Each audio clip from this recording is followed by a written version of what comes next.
Kwenye kaunti ya Taita Taveta hali iko namna gani? Taita Taveta County kuna mambo ambayo kidogo yanasumbua, lakini swala kubwa kabisa ni swala la ardhi.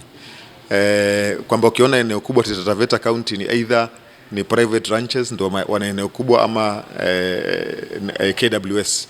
Na ile maeneo kidogo ambayo watu wako nayo, maeneo mengi kwa sasa bado karatasi zinaendelea kupeanwa, lakini maeneo mengi hayana karatasi, that is umiliki wa title deeds. So ni maeneo mengine mengi ambayo umiliki unatolewa sahihi, lakini kwa sababu ya watu kufanya shughuli zao kwa njia ambayo haifai, unakuta watu wengi ambao ni wakazi ambao walikuwa na haki ya kupewa hati miliki, mara nyingi hizo dhuluma zinawakuta. Alafu pia dhuluma nyingi ambazo zipo zingine ni kama issues za gender based.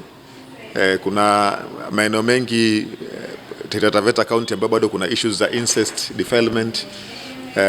Kwa mfano maeneo ya mpakani hapa Taveta, FGM zipo ingawaje zifanywe hapa, shule zikifungwa watoto wanapelekwa Tanzania, wakirudi wamekeketwa na vitu kama hivyo.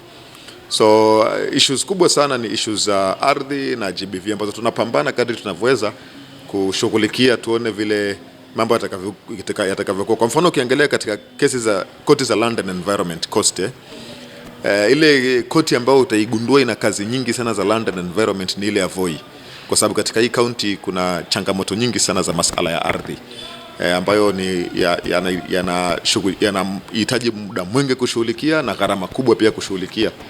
So nadhani kama kuna jambo ambalo tumelifanya kwa uzito ni swala la kuhakikisha kwamba haki za ardhi zinapatikana. Naam. Pengine hilo mmelifanya katika msingi kwamba mnalifanya kama shirika. Pengine ushirikiano wenu kama shirika la Muhuri na serikali ya county, mmeshirikiana vipi kuhakikisha kwamba pengine kuna afueni kwa mwananchi? Unajua serikali ya county kuna wanasiasa ndani yake ambao wakati mwingine huogopa kujitokeza kimasomaso.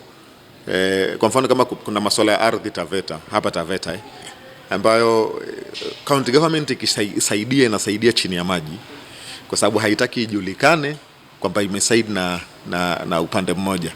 But nitapeana mfano wa Mombasa kwamba kuna matatizo ya ardhi Mombasa. Kama shirika tukashirikiana na mashirika mengine, tukasukuma county government ikatengeneza fund inaitwa Ardhi Fund, kwa sababu pia Mombasa, maeneo ya Mombasa kuna shida za ardhi kama hizo absentee landlord na nini.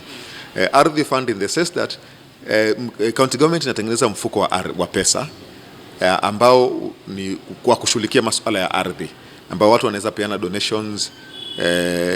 County inaweza mobilize resources pia, ili kama kuna mali, kuna shamba kwa mfano tuseme Gicheha Farm, tuseme inauzwa, kuna shamba lakini kuna watu na matatizo, serikali ya county inaweza nunua igawanyie watu walipe polepole.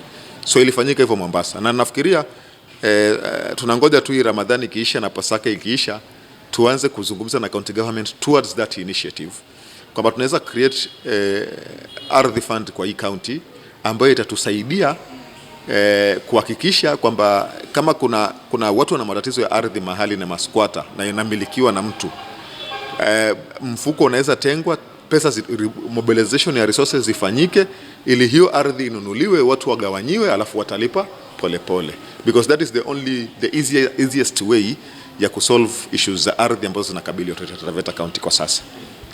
Naam, masuala muhimu hayo na masuala nyeti, na ukizungumzia swala la ardhi unajua hapo ndo kuna utajiri.